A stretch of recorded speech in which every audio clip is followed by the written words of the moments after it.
Have you ever wondered where we were before we come into Earth as humans?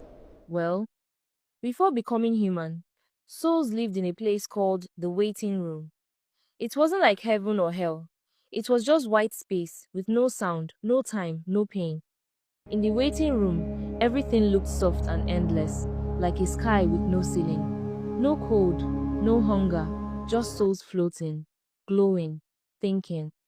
But there was one rule: every soul must choose a life.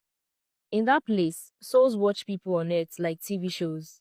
They could see families, countries, good moments, bad ones. But the hardest part, once you picked, you had to forget everything about being a soul and your previous life. That's why it was scary. You'd forget why you came, who you were before, and what you wanted to learn. Among the many souls was Daisy. She was quiet. She didn't rush like the others. While many souls quickly picked rich families or pretty cities, she sat and watched for days, maybe years. There was no time there, so no one could tell. There were two types of souls in the waiting room.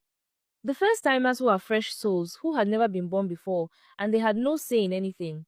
They were assigned random lives and dropped like seeds in soil. No questions asked, no complaints allowed. But then there were the returners, souls who had lived once, twice, some even 10 times. These ones could choose where to go, who to be born to, what country to enter. And Daisy, she was a returner. In her last life, Daisy had died in an accident. She came back to the waiting room, carrying something heavy. Not guilt, not regret, but anger. The other returners were rushing to choose wealthy homes, safe countries, smiling mothers with big kitchens and backyards. But Daisy didn't move. She stood still in the wide mist of the waiting room, arms crossed, eyes sharp, because Daisy wasn't just looking for comfort, she was looking for position. She needed to be close to her target. In her last life, Daisy had been a police officer. Young, brilliant, respected. She was fearless, but not careless.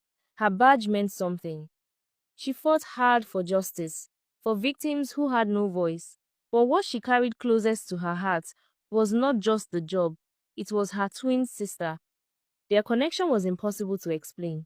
They didn't need words, they just knew each other. When one cried, the other felt it. When one laughed, the other's heart felt lighter. They had grown up like that, inseparable, protective of each other in a way no one else understood. That was why the end of her last life broke something deep. She had been chasing a man when she got into the accident, a dangerous one, the kind of criminal that